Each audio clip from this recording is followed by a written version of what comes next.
Welcome back, participants. This is the webinar on Needs Assessment Part 2. And this one will build on the concepts of Part 1. And in this one we will be specifically talking about a lot of data issue sources and how to use data and so forth. So data can be categorized in a lot of different ways. You can see on this slide on the left, quantitative versus qualitative. Quantitative meaning things that are easy to count. They're associated with numbers and numerical measures. Qualitative being more subjective, based on opinion and attitudes and so on. And we use both of them in needs assessment. Some of the technical aspects of gathering these two different types of data are challenging, but let's see what we can do with it as we move forward. The other side of the slide is existing versus new. We touched on this a little bit in part 1 of this webinar. So there is lots of data that is already available, and it's warehoused, if you will, by various kinds of agencies, typically government agencies, units of state and federal government. Sometimes local government will also have existing data. The school system will have data on the school population. Employers will have data on their workers and so forth. Any data that's already gathered, and especially if it's public access, easy access, we consider that existing data. In most communities, and when you're doing a needs assessment, almost always you will not have everything that you would like to have to help you understand that community. And so you want to gather some data that no one else has gathered, and that's what we mean by new data. It may be doing some kind of a survey. It might be accessing data that sort of exists but is not together in a useful format. So, for example, there is lots of clinical data in every community. In a way it exists in somebody's computer system or in their files, but it's not existing in the sense that as a needs assessment conductor, it's not readily available for you. You'd have to go through some sort of a process to acquire that. So that's an example of data we would consider to be new. So some examples of quantitative existing data.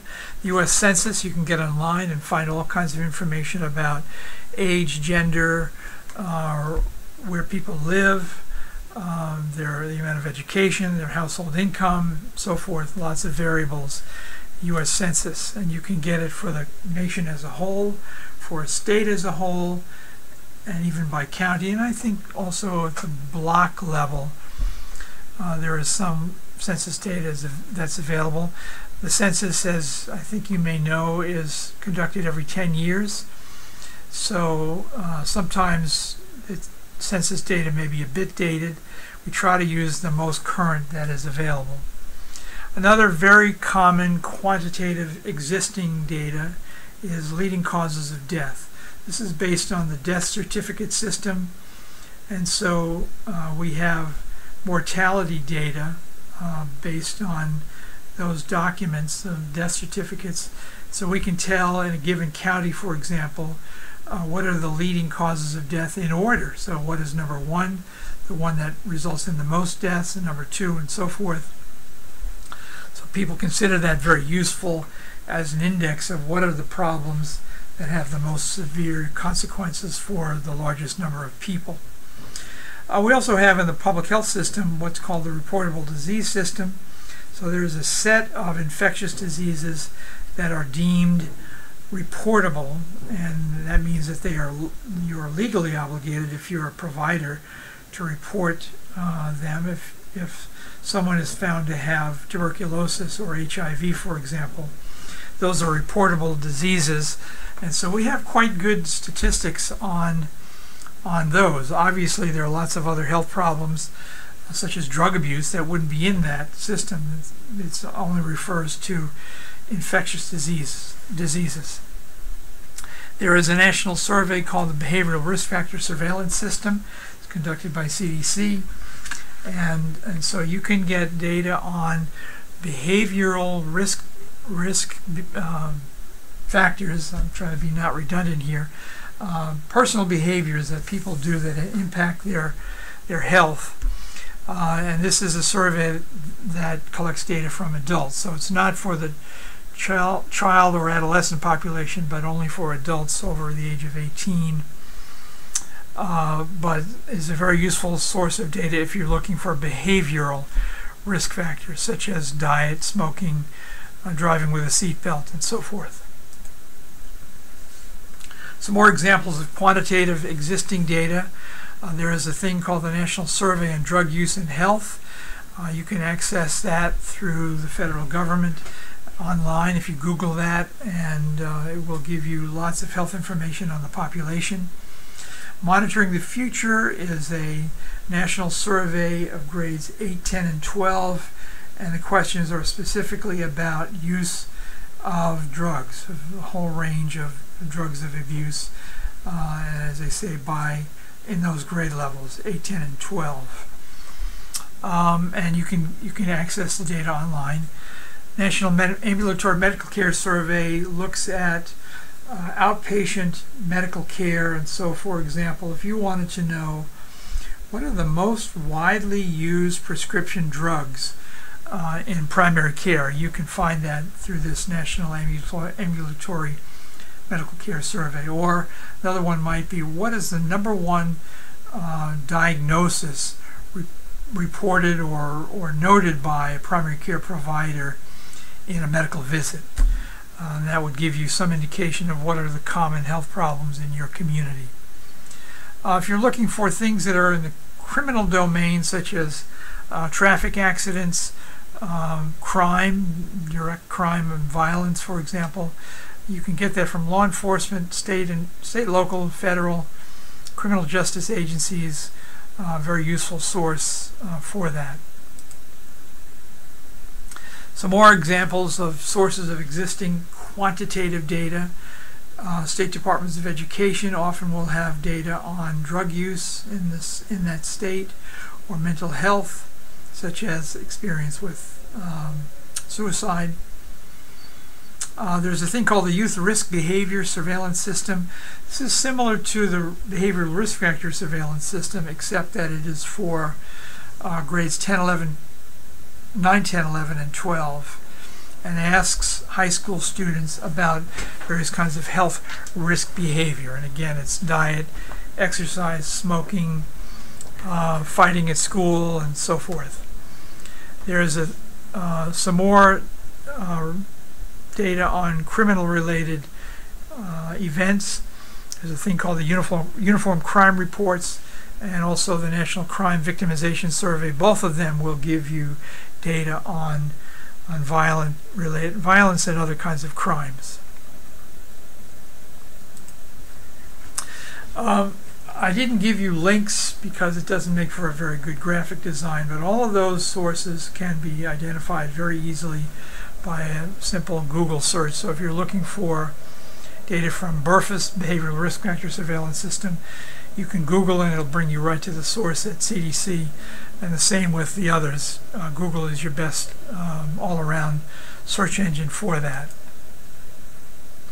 So then there's also quantitative new data, and this would include surveys, clinical provider data, in other words, medical records from hospitals and healthcare providers, corporate health records, corporate injury records, school health records, screening data.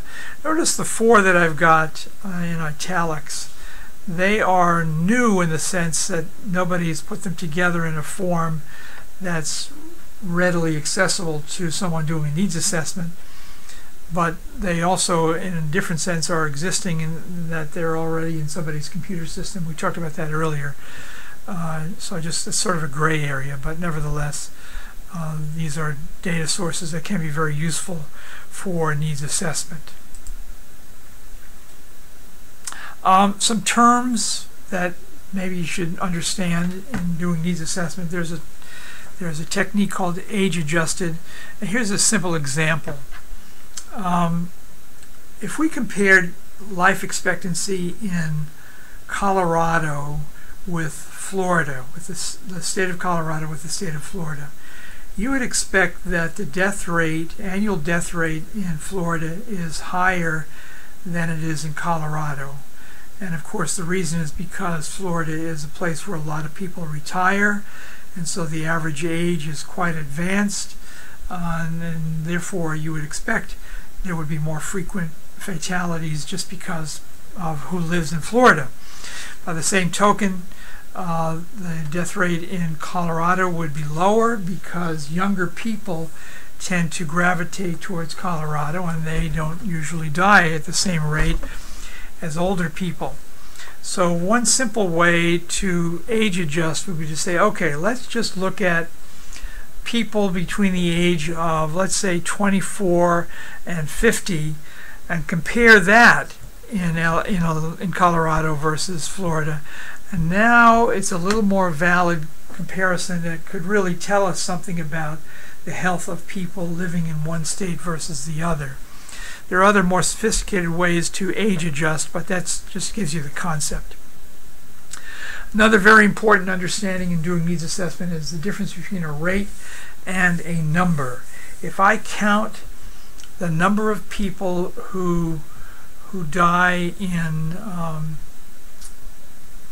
Chicago in a year, then I count the number of people who die in Topeka, Kansas. Obviously there will be more deaths in Chicago than in Topeka, Kansas, because Chicago is a hugely larger city population-wise than is Topeka. So we're looking at two numbers, deaths in Chicago, deaths in Topeka. We can't really draw any conclusions except more people die in Chicago. Well, hello, that's kind of yesterday's news. But if we can calculate a rate and say, for example, out of every 1,000 people, how many of them die in a year in Chicago versus out of every 1,000 people in Topeka, how many die in a year? Now we have a meaningful comparison. And so we try to, as much as possible, avoid just so-called raw numbers, but instead look at rates, because the comparisons and the conclusions are typically going to be more valid. A common bellwether of health status is infant mortality. You can see the next little box.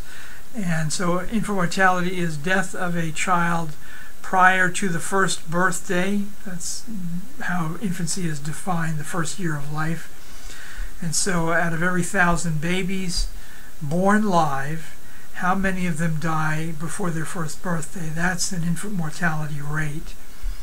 And it is considered to be, as I say, a good indicator of overall health in a community. If a community has a very high infant mortality rate, typically other aspects of health status will also be very high, and the reverse is also true. Morbidity is a term you may come across, morbidity and mortality, morbidity being illness, mortality being actual death or fatality. So sometimes you'll see a morbidity rate. How many people have diabetes in the course of a year in a given location, a given county? That's a morbidity rate. It doesn't tell us how many people die from diabetes, just how many people have the illness of diabetes. On the other hand, if we have an accurate count of how many people die in which diabetes was the primary precipitating cause, then we could calculate a diabetes mortality rate. But those things are not the same. Usually morbidity will be a bigger number because it captures not only people who die, but also people who have that disorder, who are still living. Relative risk is a comparison of someone's likelihood of succumbing to a disorder based on certain characteristics they have. So, for example,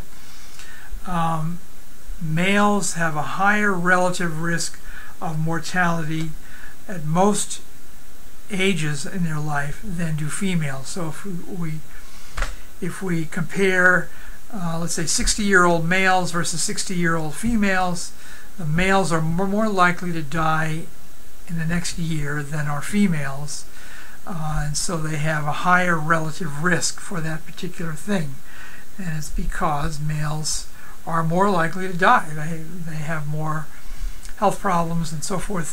There's a lot to that, but gender then would be the factor. The male gender has a higher relative risk than female gender at most ages.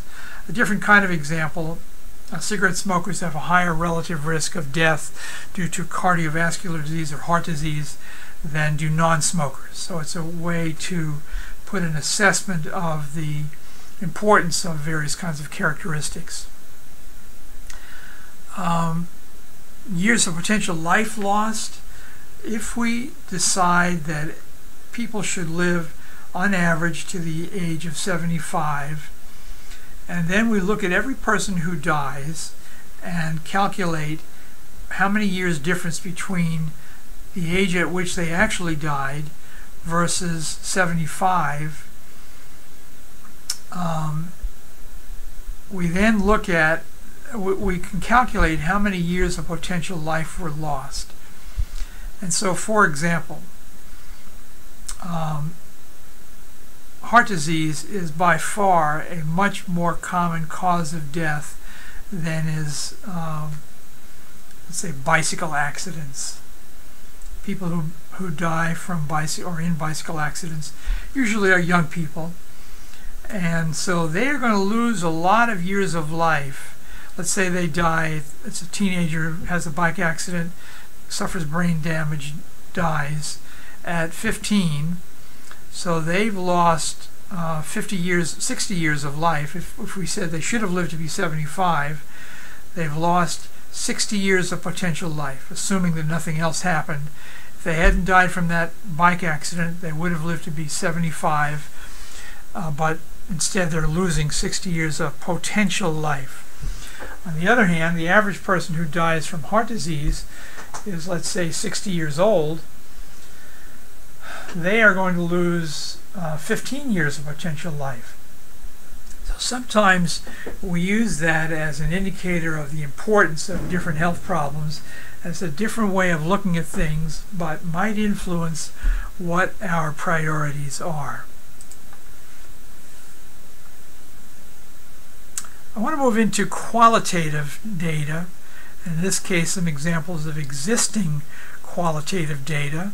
Remember, qualitative is usually based on opinions, survey data, where we have gathered information from people in the community through interviews, through town meetings, but the nature of the data we're collecting is usually opinion, it's subjective, it's based on attitudes. It isn't something that's readily quantifiable. It's not based on a very structured measurement tool, but instead is more oral reporting of various kinds. And so sometimes you'll find reports of qualitative existing data in local government agencies may have done a focus group, for example, about some issue. Sometimes nonprofit planning agencies will write reports that are of qualitative nature. Universities do a lot of qualitative research, and you might be able to find repositories of their data in a library, university library, for example. There is a thing called Health Professional Shortage Area. It's a federal program that determines when a given community is deficient in the availability of health professionals such as physicians, dentists, nurses, mental health workers, counselors, and therapists, and so forth. There is somewhat of, even though it is counted, that is, will report the number of physicians that were lacking, there's definitely a subjective or qualitative dimension to that, so I've included that here. But guess you could make a case that is also quantitative.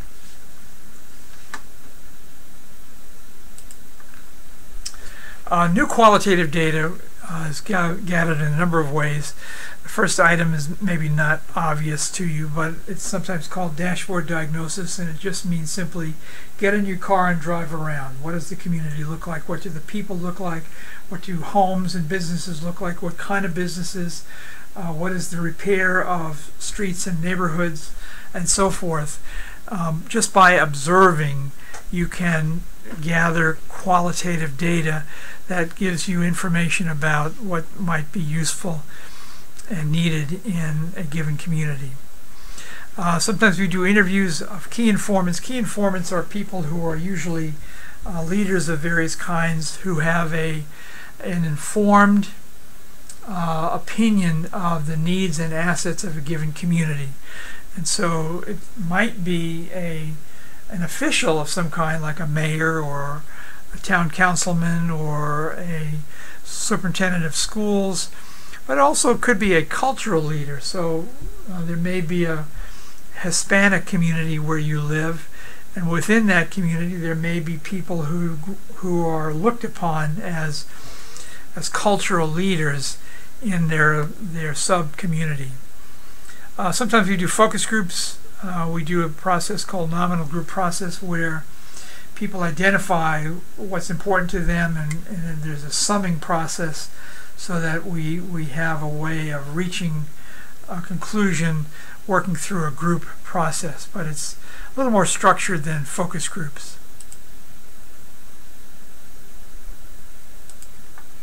Some other qualitative methods of gathering new data: having a town meeting where you're giving people an opportunity to stand at a microphone and express their point of view about something, and of course somebody's taking or recording minutes and notes.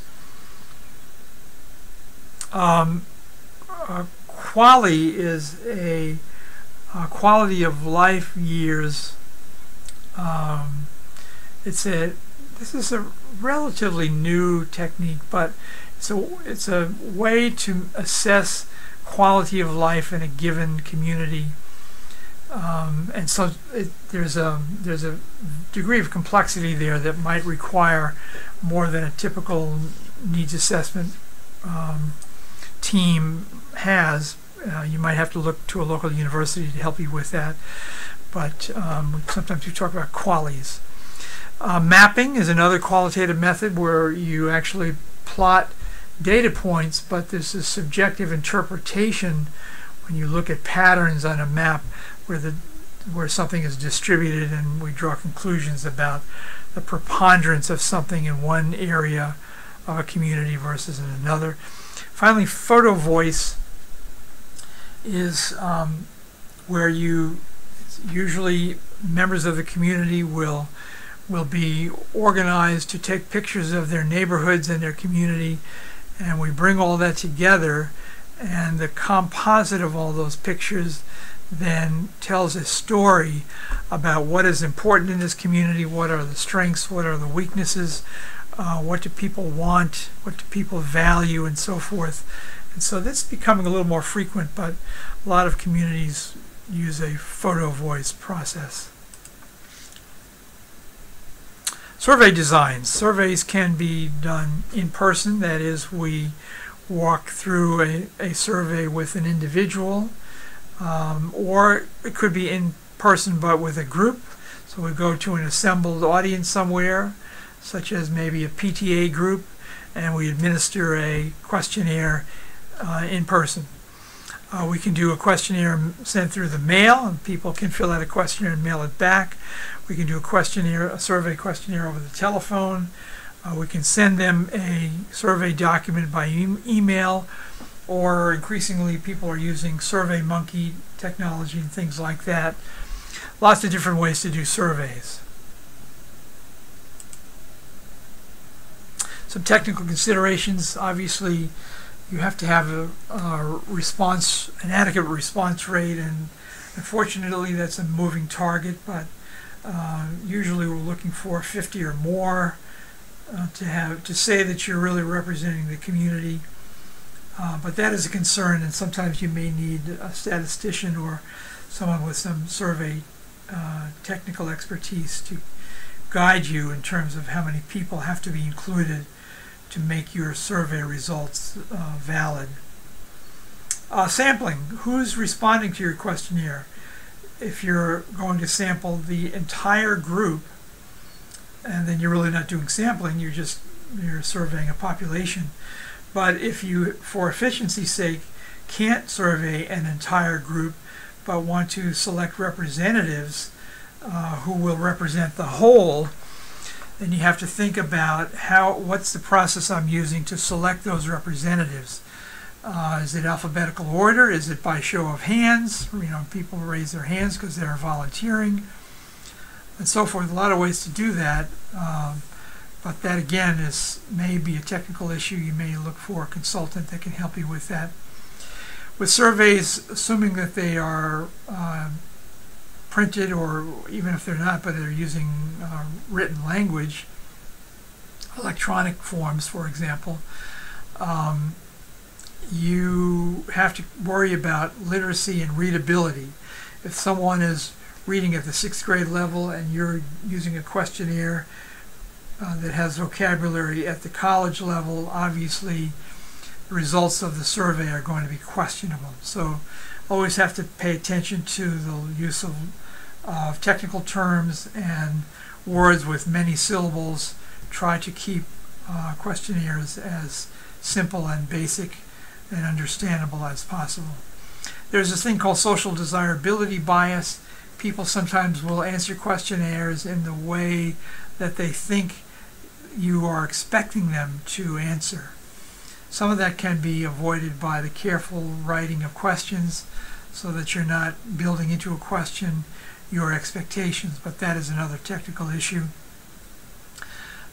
People who are self-reporting, there is a bias there. Sometimes it is intentional, that is, people will intentionally report something that they know is not true.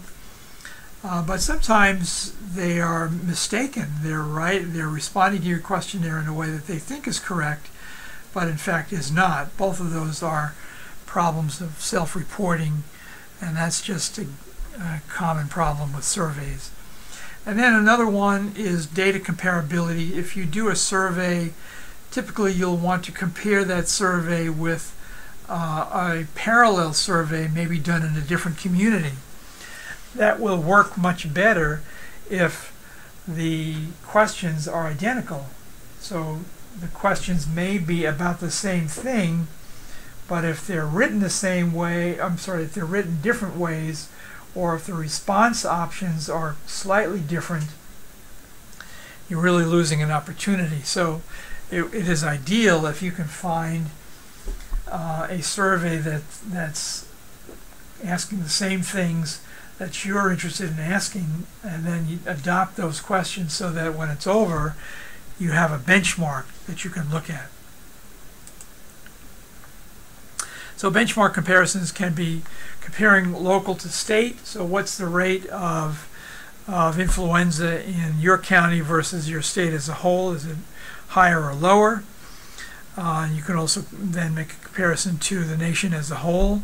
So you can look at the same statistic at 3 different levels, local, state, federal, and see how they stack up. Obviously, if it's influenza, you're hoping that your local community is lower, but that's the purpose of doing a comparison. You might also compare jurisdictions. So maybe it's not local to state to federal, but it's one local to another, one county to another, comparing parallel or similar jurisdictions. And then the last one is, over time, is there a trend of getting better or worse each year that you collect data? Are we improving or are we getting worse? So there's a time comparison. Sometimes we have to make projections because our local data either doesn't exist or it's not adequate. So for example, if we have some data for a local county, but it's based on a very small number, we may want to instead look at that statistic at the regional level. So for example, if we go to a very small rural community and we look at the number of teen births, teen pregnancies that are reported, and let's say in the course of a year there are 20, that's really not a number big enough to base any conclusions on. It's too small, it's not stable. It could change a lot from one year to the next. And so instead of relying on that local statistic, let's cluster maybe a set of 5 or 10 counties together and look at the teen pregnancy rate in those 10 counties. And now we're going to have a bigger number that's more likely to be stable and not swing wildly upwards and downwards from one year to the next. That's what I mean by projections. So we can do that local to regional, local to state, or even state to national. The larger of those comparisons usually is going to be more reliable and more unchangeable. And so sometimes we draw our conclusions based on those larger units rather than the local ones. Who's missing from our data collection? Whoops, missed. Here we go. Who's missing from our data collection? Let's say you're doing a needs assessment in a local county. You're going to miss everyone that lives in that county, but that is now in the U.S. military.